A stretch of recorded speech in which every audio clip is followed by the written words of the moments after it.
তো finally guys যুদ্ধ করার জন্য যুদ্ধ রণক্ষেত্রে চলে আসলাম। আরে না না না, জাস্ট কিডিং, আমি চলে গেছিলাম বাংলাদেশ বিমান বাহিনী জাদুঘর, যেটা অবস্থিত আগারগাঁওয়ে। তো বন্ধুরা, এখানে আছে কিছু বড় বড় বিমান এবং কিছু ক্রেজি ক্রেজি রাইড, যেগুলো দেখলে আপনার মাথা নষ্ট হয়ে যাবে। আসসালামু আলাইকুম এভরিওয়ান, কি অবস্থা আপনাদের, কেমন আছেন আপনারা? তো বন্ধুরা, আজকে আমি আসাদ আর জিহাদ মিলে চলে যাচ্ছে একটি সুন্দর জায়গা ভ্রমণ করার জন্য। তো প্রথমে আমরা আগারগাঁও চলে আসলাম এবং পাশে হচ্ছে এই বিমান বাহিনী জাদুঘরটা। এখানে আমরা ঢুকলাম এবং ঢোকার সময় আমাদের এখানে ঢোকার জন্য 50 টাকা করে টিকিট কিনতে হয়েছিল। 50 টাকা দিয়ে টিকিট কেনার পর আমরা ভেতরে চলে আসলাম এবং দেখতে পাইলাম এখানে বড় বড় কিছু হেলিকপ্টার রাখা আছে এবং যুদ্ধের জন্য অনেকগুলো ইনস্ট্রুমেন্ট রাখা আছে, যেগুলো আমরা এখনো চিনি না। তো আমার সামনে এখন আছে একটা সবুজ হেলিকপ্টার আর বামে রাখা আছে যুদ্ধ বিমান, যেগুলো দেখে আমার মাথাটা পুরো নষ্ট হয়ে যাইতেছিল। তো এগুলো দেখে মাথাটা নষ্ট হয়ে গেছে। এই জন্য আমাদের ভিডিওর স্পন্সর আসাদের মামা আমাদেরকে আইসক্রিম ট্রিট দিল। ধন্যবাদ মামা আপনাকে এই আইসক্রিমটা ট্রিট দেওয়ার জন্য। তো গরমে তো আজকে আমাদের অবস্থা একদমই খারাপ হয়ে গেছে, কারণ সারাদিন আজকে আমরা স্ট্রাগল করছি আসাদের জন্য আইফোন কেনার জন্য। কিন্তু আসাদের মধ্যে কত তেল দেখেন, ও ওর মামতো বোনের সাথে কি সুন্দর মজা করতেছে, আর জিয়াদ এখানে হাত ভাঙা নিয়ে বৈশা বৈশা কি সুন্দর আমার ছবি তুলতেছে। দেখেন এই শালায় আমার কি ছবি তুলছে।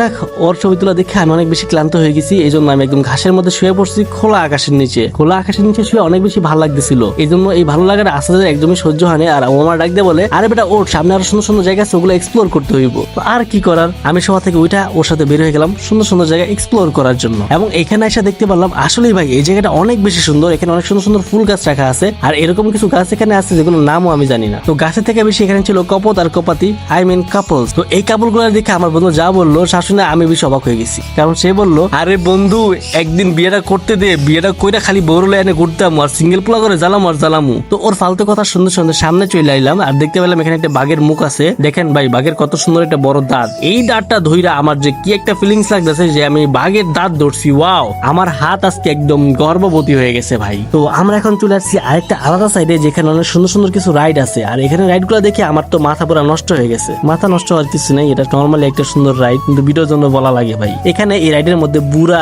জোয়ান পোলাপান যা আছে হোমানে ওইটা খালি মাগো মাগো করে চিল্লাই দিয়েছিল। এই হলো এই রাইডের নাম। তো নেক্সট একটা রাইড দেখতে পারলাম, আর এটা ছিল অনেক খাতারনাক। সত্যি কথা বলতে গেলে আমি যদি পার্সোনালি এই রাইডের মধ্যে উঠতাম, তাহলে আমার ট্রেনের আশেপাশের জায়গাটা ভিজে যেত।